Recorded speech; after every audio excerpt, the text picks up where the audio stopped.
This brother is fine, it's Clover Odyssey. What it do? Real horror crew. Still color hue with a hill where I grew, and I will rob a boo of a V plate. If you're gonna wanna call Hey me a guys, cheap. welcome to a new video. I'm going to spend this video basically answering the question that I got from a friend who was slowly getting into entrepreneurship, and we had a long conversation. It was about a 2-hour conversation about it, where essentially the question is, how do you know if a business idea is worth pursuing?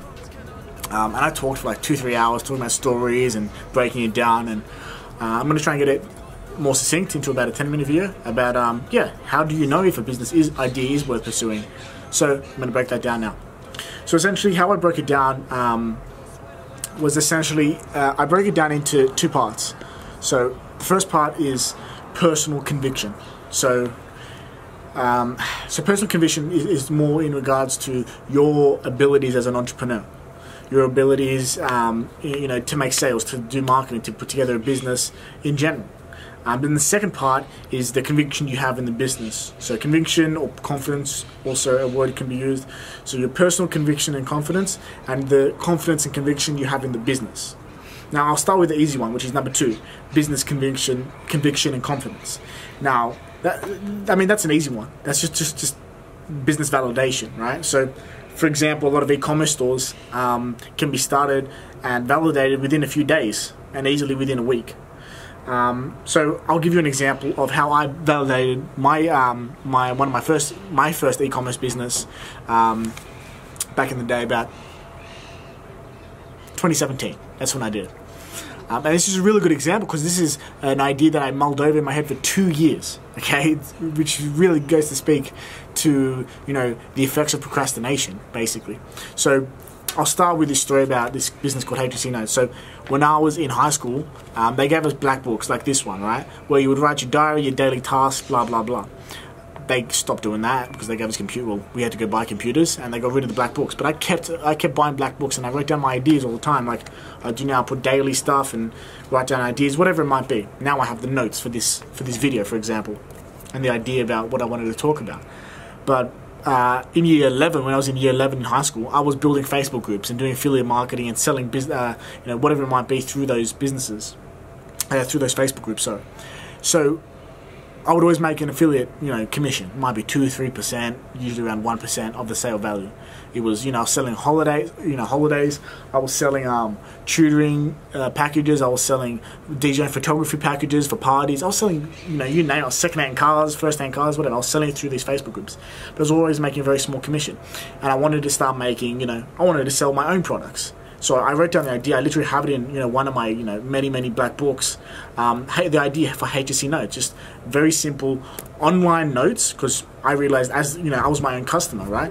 The way I studied was I made notes that were online. It wasn't a textbook, it wasn't a hard copy. They were very cheap, $10. I wanted to be able to spend $50 to get all my notes, all my subjects. My five or six subjects, and I just wanted to get it online, make it cheap, and make it really easy. So I had that idea. I literally wrote it down in my black book in year 11, and I could have done it then, and I would have built it up. It would have been a great business, cash flow wise. I wouldn't have gone broke in late 2016.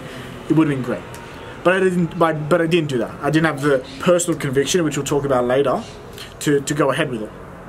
2 years go by. I'm broke. I'm living out of my own.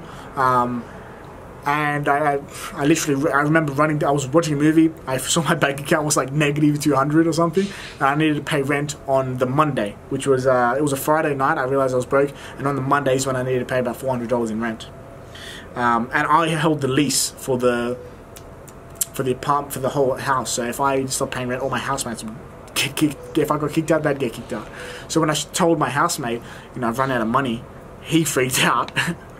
And his name was Adam, and he's like, what the fuck, like, do you need money? I'm like, no, don't worry about it. I have an idea. Well, it's an old idea. And of course I just ran through all my little books, and I found the page for HTC Notes and wrote that on the big whiteboard, and we got to validating business. So this is how we did it. I had this Facebook group, and this, in your case, if you're trying to validate a business, or at least do some market research, you can do a poll, you can run some ads. So basically what I did is I put a poll on these Facebook groups that I had for people who were in high school, and I asked them, would you buy $10 professionally made HSC notes? And around 300 to 400 people said yes and maybe, and I don't know, 20 people said no. So then I messaged every single one of those people. I said, what notes do you want? I put together an Excel sheet. I said, I put all their names and then what notes they wanted. And then I told my housemate at the time, Adam, I said, let's put together these notes and let's verify them. Let's make sure they're all high quality, blah, blah, blah. And within, that weekend, we clear like 2 or 3 grand at paid rent, of course. And in that way, we validated very quickly. Overnight, we validated. We validated because we asked the customers, do you want this? A lot of the times, you can put a business together, you can spend, $100 on the logo, spend $100 on the business name, spend so much time and effort into planning the small minutia of the business, putting together a business plan and all this shit. But you haven't asked the target market whether people, they actually want to buy the product of your business or the service. So that's how I did. I did a poll. And I'll try and find the poll, I'll try and put it up somewhere here. But I just asked my customers. And then, within 24 hours, we had our first product of the line of about 25 products that we had. And I messaged them on Facebook. We didn't have a website, we didn't have anything. I just messaged them and I said, so what subjects do you want? If you want English, here are the English notes. PayPal me $10. So, okay, they PayPal me. And as soon as we got that first PayPal of $10, we knew we validated the business. You validate by getting money, right? So we got $10, and within 48 hours of rethinking to do this idea, we validated the business. So in that way, that's how you get business conviction. That's the number 2, right? It's not too complicated. So in your circumstance, let's say you want to maybe do an e-commerce business, which is very common. The idea or the product, for example, chances are the product isn't going to be something extraordinary. I hate to break it to you, but a lot of the time your products might differ, a little bit to the I guess the niche or the industry standard, right? But the reality is, it's really about your funnel, about your marketing funnel, how you get people to buy your products, basically. How do you get them to your website? So that funnel is really what it's about. So, for example, Facebook ads, very easy to set up a split test. So you'll have 3 tests, for example. So let's say you're selling this bottle of water and you have an ad on Facebook. You put together a picture. One has the bottle with a green background. One has a bottle with a blue background. One has a bottle with a red background. You put, if you're selling for $5, you put $5 into each ad, let's say, or you put $100 into each ad. And to make it economically viable, you need to sell it for less than the ad cost needs to be less than $5, so that hopefully you make some profit. Don't even mention the supply chain and manufacturers and all that, and shipping and all that stuff, right? Just to get the lead, get the sale, right? You need to see how much that costs. It's got to be less than $5. So you do that split test, and you can do a Facebook. You can learn Facebook ads on YouTube. There's courses out there. There's a lot of free stuff out there. So you can find that stuff, how to do Facebook ads. You can just go on and fuck around and you'll figure it out eventually anyway. That's how I started with my Facebook ads. So you have these, you've set up your Facebook ads. You put $100 into it. The birds are chirping.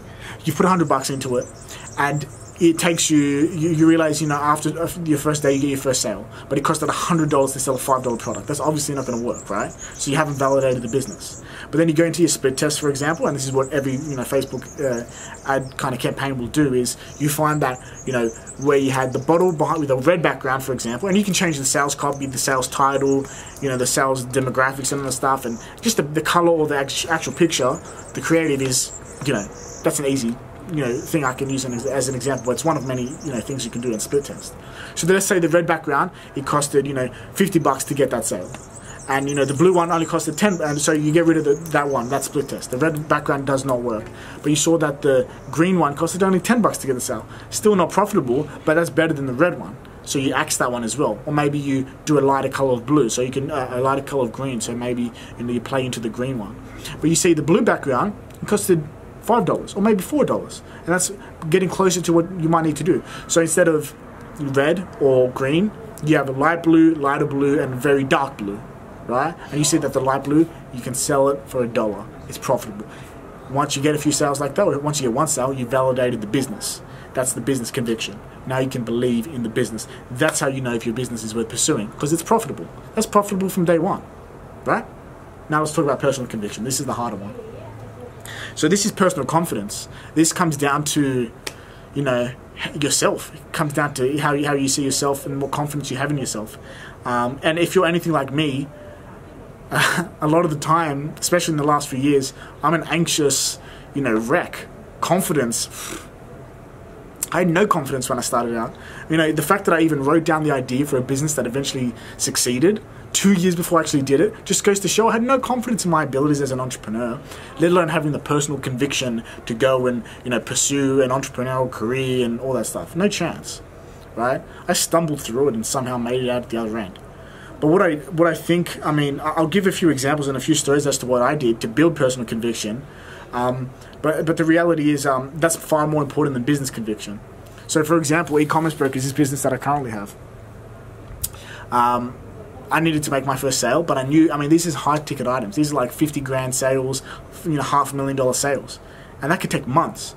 And I needed to be willing to take that risk and have the personal conviction to get me to the point where I can validate the business. With a small e-commerce store, of course, you can validate overnight, like I mentioned. And HTC Notes, I could validate that overnight because it costs $10, So, you could spend up to $10 or up to like $20 to try and bring that ad spend down. But the reality is you can validate that very quickly. How do you validate a business that sells $500,000 stuff? You got to sell a $500,000 item or a $500,000 product, or in this case, a business, right?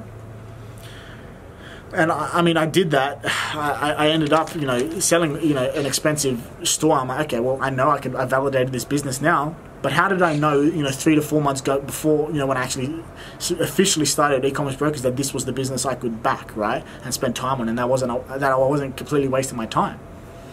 And the reality is, like as much as I can say I'm so confident that, I just pushed and pushed and pushed and got through. No way, man. I really failed myself multiple times. The first time I failed myself was in 2017. I had my Mullos Media, a media company, a digital marketing company that I had that was making me money through high school. And I sold a few of the assets of that business, and I eventually got to a stage where I kind of needed to get more clients. But I didn't do that. I didn't work hard enough. And halfway through that year, when I was through 2017, when I wasn't making enough money, I went and got a job, and that's when I was working at Fruitex, which is they just do import-export, right? And I was working unloading shipping containers. And that's when I realized, and I worked there for about a month, and it really was like gut-wrenching that I had to go back there because I stopped working there when I was like 15 or 16. I was working at McDonald's at the same time when I was 15, 16. And that's when I'm like, oh, I can do this entrepreneurship thing. And that's when I started Mullos Media 2 or 3 years before this time, right? And to see myself back there after so long, it was really disappointing because this whole time I'm trying to test out whether I can do this entrepreneurship thing on my own, and being back where I started, what I was doing in like year 9 or year 10, it really felt like I failed. And I was there with my friend that I lived with, Liam, at the time, and we were both in the same state, to be honest. We were both realizing we really fucked up, basically, to be back there. And we were there for about a month, and we were really broken. We only got paid every fortnight, so we were late for rent and really scraping by. I remember one day I was so broke because we'd always go to this one Vietnamese bakery on the way home from Fruitex to the city, to where we lived. And we always got like a roll, just this like 15-cent bread roll that would just fill us up for the night, basically. And I had no money. And me and Liam, we always just gave $100 here to each other, whatever it might be, because we both broke, didn't matter. And I realized, like, I looked at my wallet and I didn't have 15 cents to pay for the bread roll. I looked at Liam, I'm like, can I borrow 15 cents? And of course he said yes. We got our bread rolls. But one day, after about a month of working at Fruitex, I remember we were emptying a 40-foot frozen raspberry container, and we got towards the end, and I realized the only reason I didn't have the personal conviction to continue Mullos Media and as an entrepreneur, and I took this shitty job, was because I didn't burn the boats. Basically, I always had in the back of my mind that I could go get a job like this, shit work at Fruitex. That is obviously, it was below minimum wage actually. I was off the books. And I realized this, I'm like, the only reason I'm here is because I allowed myself to be here, which is really disappointing to know that, you let yourself down like that. But I literally remember, I'm like, Liam, let's get the fuck out of here. He's like, what? You gotta work. I'm like, no, let's get the fuck out of here. Let's go. He's like, all right. And I said that to him with so much conviction. He listened to me. He's like 10 years older than me as well. I was 18. He was around 30 at the time, 29. I'm like, let's get the fuck out of here. Let's go, man. Trust me. I'm like, give me your gloves, because we had to wear gloves and a back brace and steel cap boots. I grabbed mine, I grabbed his, I chucked it in the bin. I'm like, that's it. We're not coming back. I went to the boss there. I'm like, look, man, pay me, what you owe us for the work, but do not allow me to take this job again. And I said it with such conviction. He just said, okay, this isn't an option for you to come work here. Like, good luck to you, bro, but this isn't an option. I go, okay, brother. I literally said to him, something like, I hope to never see you in this circumstance, basically. Like, I'll see you on a beach in Greece or something. I don't want to see you, with my tail between my legs coming back here, basically, for a job. And as soon as I burnt the boats, a week later I was broke again because, I didn't have a job, I didn't have an income. I was being creative, and that's when I actually went to look for the HSC notes, page in that black book that I had from 2 years ago, and I started the business. And from there, I never went back to Fruitex. It was ridiculous. And actually, a year later, I did see the boss in the Greek island that I'm from, and he said, good to see you. I'm like, good to see you too, mate. But that's a reality. That was the first time I let myself down, and I spoke a bit about this in my last video, but yeah, I let myself down and I went and got a job. I didn't have the personal conviction in my abilities as an entrepreneur. And it wasn't too much longer before I let myself down again. About 6 months later, HSC Notes was chugging along, but sales dipped at the end of the year, which is just, I realized, was seasonal, because that, no one's studying over Christmas holidays. There's no exams. And I needed to make money again, and I was broke. Moreless Media picked up a bit, but not enough. And I didn't believe in myself. I didn't have the personal conviction to follow entrepreneurship. I didn't have the personal conviction to basically invest my time and resources in a business idea that I wanted to pursue, which would have been like Moreless Media or HSC Notes at the time, or something else.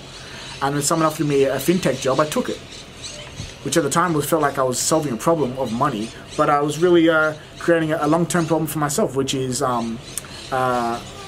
I knew this business wasn't going to be something that actually helped me in the long term, or that job, sorry.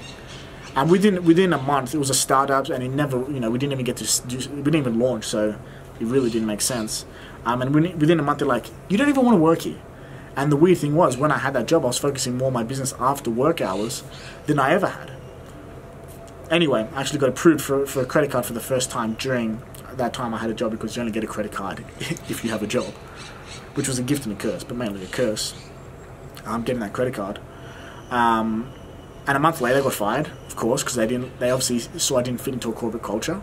They're like playing cards after work. I'm like, I just want to do sales, man. And I went home, and every night I would work on Moreless Media, do sales calls and stuff. It's like, let's go for afternoon beers and play card games. I'm like, I'm here to make money, man. Like, I'm trying to build a business. You want to play cards?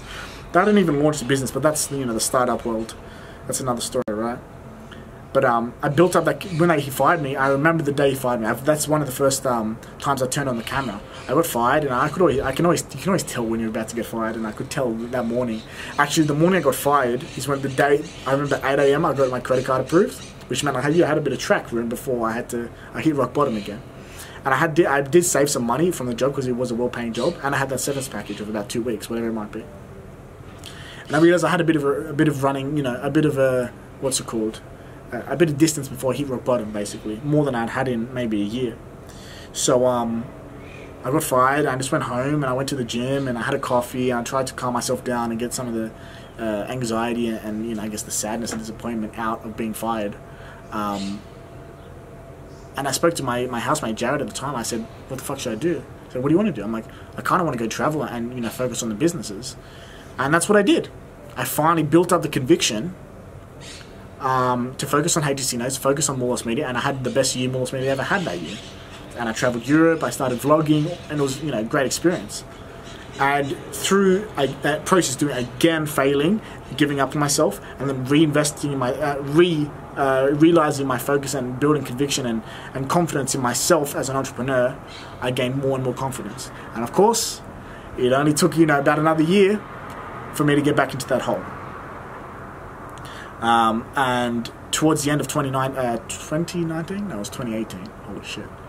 I failed, man. I gave up on myself, and someone offered me a job at Mullis Media. I tried to take it from marketing, I did marketing that focused on Facebook groups, and that stopped because Zuckerberg decided to change a few algorithms that really fucked me and my business. But that's part of life and marketing, so that's fine.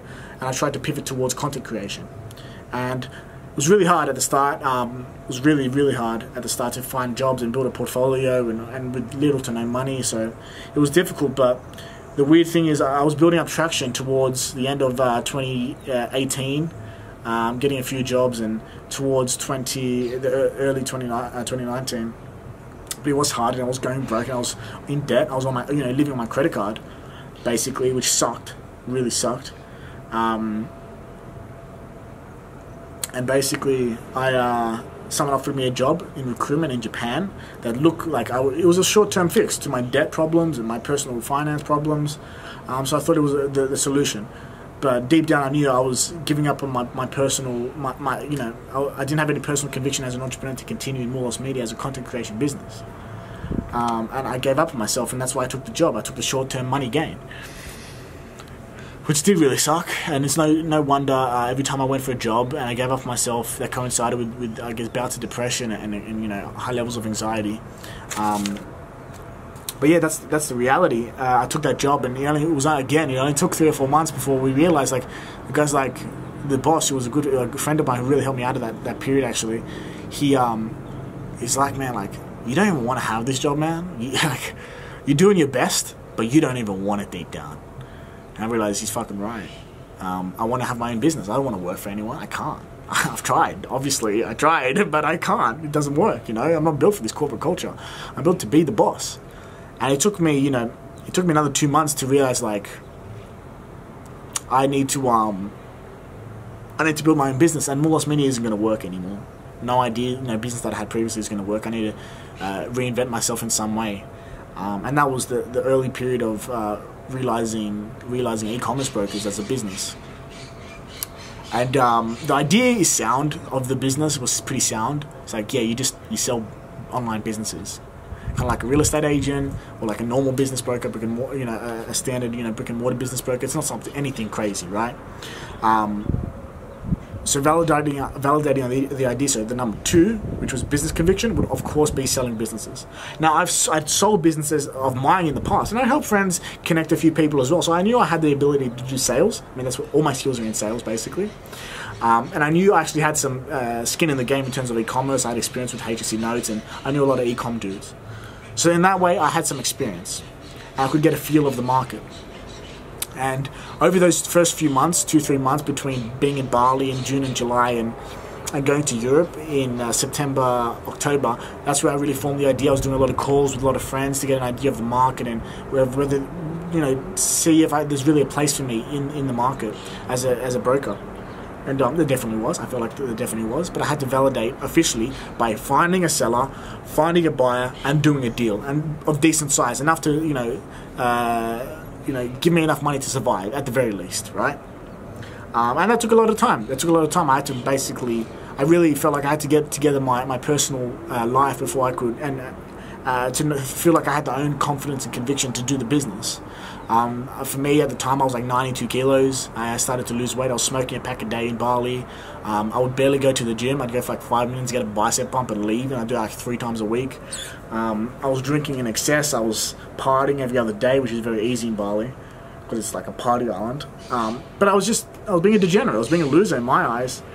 And then I started to fix all that stuff, and that was a long process, and maybe I'll go into another video, how I kind of got out of depression, because that was probably the lowest point in my life, being in Bali, broke, unemployed, not a business, no cash flow, fat, smoking, like a pack a day, that point. Maybe I'll talk about that in a video, and go into some detail, but I started to fix everything by something I mentioned in my last video, a lot of micro negotiations and a few books, mainly Own the Day by Aubrey Marcus and 12 Rules for Life by Jordan Peterson. But yeah, I focused on fixing everything, essentially. And flash forward to 3 months later, when I officially branded everything e-commerce brokers, I stopped smoking, I quit smoking, I cut drinking down to like maybe 1 drink every 2 weeks. I started exercising daily, or at least 5 or 6 times a week, And yeah, I was getting my life in order, but it was a work in progress. But to be honest, my day-to-day discipline, whether it's not smoking, whether it's eating less, whether it's drinking less, whether it's living a more balanced lifestyle, or whether it's just exercising, that actually gave me a lot of personal conviction. It gave me some idea that, you know what, if I can sort my personal life out, I can probably build a business as well. It goes to something that Jordan Peterson talks about in his book 12 Rules of Life. One of the rules is, I think 2 or 3, it's like make your bed in the morning. And to understand it, he talks about, if you don't make your bed in the morning, what makes you think you can do anything in your life? Like, it's so simple. Make your bed. Make your bed. It takes 2 seconds. This is where you sleep. Get it into order, clean your room, and then, see how you go with the rest of your life. Don't be giving other people, advice or your opinion if you can't make your own damn bed. And I think about that. And an example that comes up is when I was a leader in cadets, this kind of military thing we did in high school, where I led like 20 kids, 2-3 years younger than me, in the bush in Australia. And every day we had to check that their fingernails were clean, that they didn't have a beard, they had to be trimmed, that their uniform was in order, that their bed was clean, that the sleeping bag was wrapped up, there wasn't rubbish anywhere, their hoodie was tight, all that stuff. And I would do that check every day. And I imagine myself checking, and having demanding a level of discipline and orderliness and cleanliness from my cadets, but then looking back at my own tent and uniform and looking like a degenerate, looking like having a beard, having a fucked up uniform, having rubbish around my tent, having my sleeping bag out, the tent is half collapsed. You can't demand or look to build a team in that case, or demand discipline from your team or results from your team. And in this scenario, the business, like, maybe my team is my clients, maybe my team is my sellers and my buyers, and maybe employees. I can't demand, a level of orderliness or results or discipline from them if I can't even make my own bed. So in that case, in that way, I started to build myself and my own discipline, which gave me much more personal conviction as an entrepreneur, right? Well, at least that's the way I see it. That's the way I interpret it. Flash, forward to about 6 months later, and we're here today. I'm like 77 kilos now. What's that, like 15 kilos? I went from probably 4,000 calories a day down to 1,600 calories a day, which is what I eat now. I work out every day, no negotiation. I wake up on time every day. I don't smoke ever. It's so far from what I would even consider. Drinking, I can't even remember the last drink I had. It was over a month ago. And yeah, like, I'm healthy and I have discipline in my day-to-day. Even my morning and my night routine is very disciplined. And I'm very productive with my business because of that. I wouldn't have the personal conviction. I wouldn't have had. It's just no coincidence that I got my life together. At the same time, my business one of my businesses succeeded. It's no coincidence. When I built my own self-confidence, I built my own personal conviction as an entrepreneur. And that's far harder to do than validating a business. Validating a business is relatively easy. And a lot of people have done it, but seeing continued success in that business is hard. And this e-commerce brokers isn't a cash grab for me. It's not something like, I made, 60, 70K in the last 6 months, let's get the hell out of here, leave this business, let's go make another cash grab. This is a 5 to 10 year project for me. I want to build a long-term brand. I want to build a big team. I want to do some big deals. There's a bee buzzing around. This is a long project for me. This isn't a cash grab. So, and that's going to coincide with my own discipline. I know that I can't go into long phases of, eating too much food, of ill discipline, essentially. Smoking, drinking, doing all this stuff that I know isn't good for me, and it's not good for the business because I have to lead this business. I have to set an example for this business. So in that way, to answer the question, how do you know if your business idea is worth pursuing? You need to build your own personal conviction as an entrepreneur, and that takes time. Are you making your bed in the morning? It seems like a silly question for me to ask in relation to the how do you know if your business idea is worth pursuing? But if your own personal life is not in order, what makes you think you can go out there and build a team and lead clients and lead in an industry where if you can't make your own bed in the morning, if you're ill-disciplined with your diet? For me, this is it's one and the same, because at the end of the day, like what I find, if I know that if I don't exercise in the morning, if I don't get up on time, if I don't eat right, if I give into what's the word? If I give into smoking or drinking, I'm not going to be productive that day. No way. Maybe for the whole week I won't be productive. So it's one and the same. Building your personal conviction and your personal confidence as an entrepreneur is much more important than even validating a business for the longevity of the business. So that's my answer as to how do you know if your business idea is worth pursuing. Build personal conviction and confidence as an entrepreneur is the main thing, and also validating a business like I gave in the example. So that's it, guys. That's all. I hope that helped. I'm going to be coming out with a video like this, a more long form video each week. Don't sweat it when I let loose. Some are getting when I let loose, let loose. Don't leg it when I let loose. Don't forget it when I let loose. Don't sweat it when I let loose. Some are getting when I let loose, let loose.